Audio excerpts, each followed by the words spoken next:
I remember the exact number on the receipt: $146.98. That was the price of clarity, of calling a bluff that had gone unchecked for years, of drawing a line in the sand between being polite and being used. And it cost me a friendship. Maybe.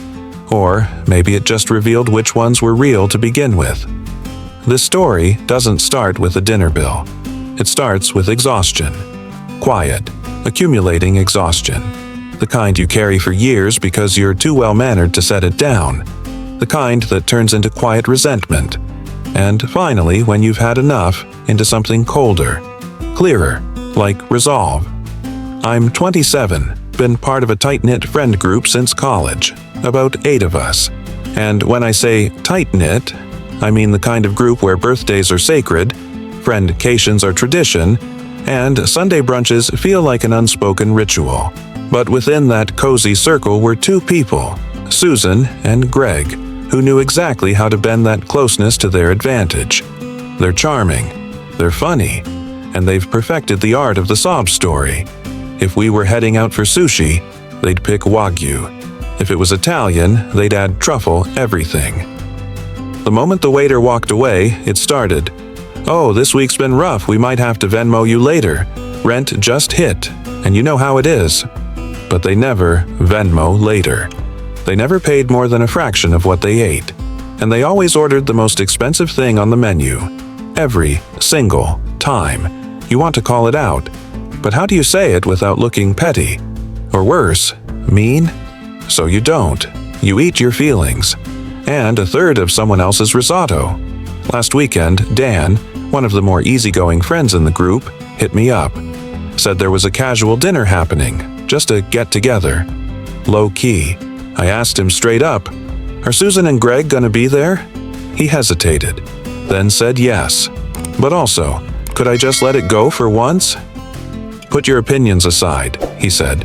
"Just come, it'll be fine." I wanted to say no. I really did, but I didn't. I said yes, and I came with a plan.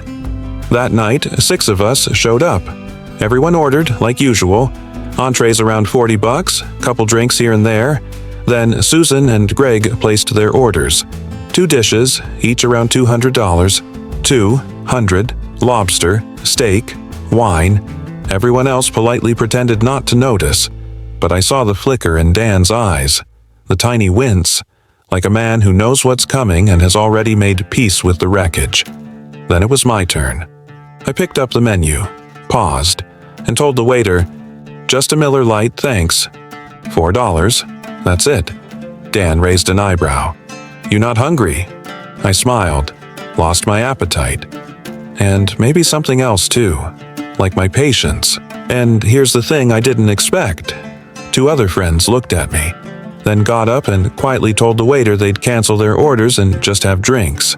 No discussion, no big gesture, just silent solidarity, like they'd been waiting for someone else to say it first. The food came out. Susan and Greg were laughing, but not like they were enjoying themselves.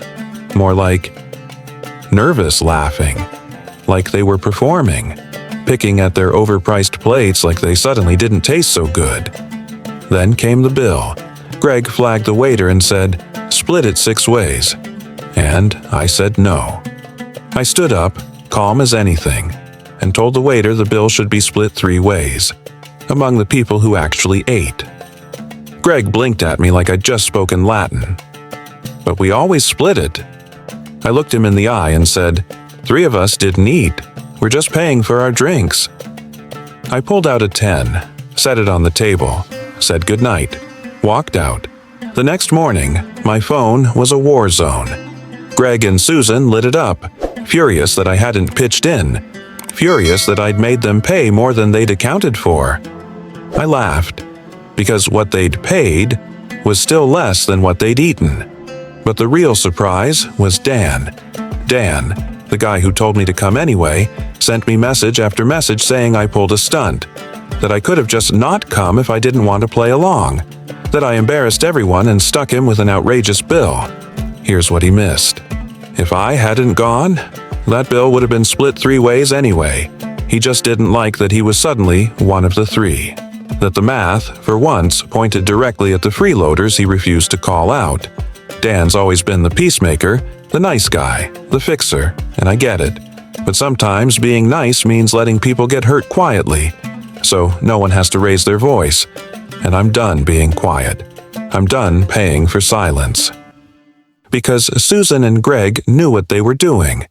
You don't accidentally order a $200 steak when everyone else is getting pasta. You do it because you assume someone else is going to pay for your taste. You do it because you've gotten away with it before.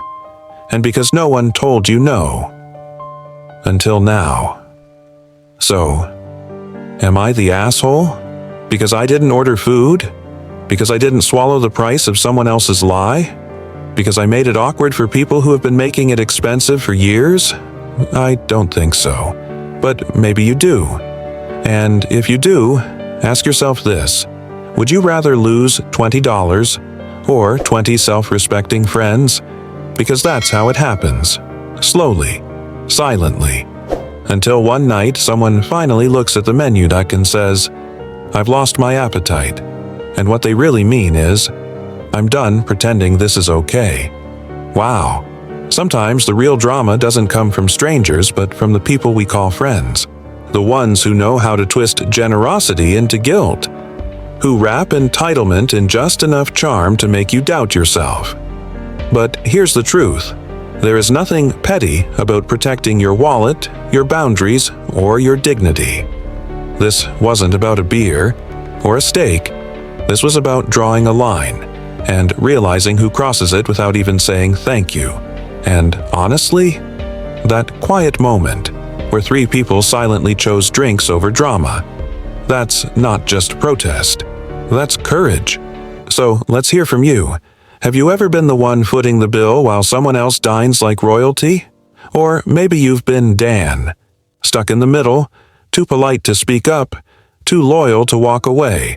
Tell us in the comments. And if you've ever had a Susan or a Greg in your life, send this video to your group chat. Maybe it's time they lost their appetite too. Thanks for watching AITA Stories. We bring you the truth, one check at a time.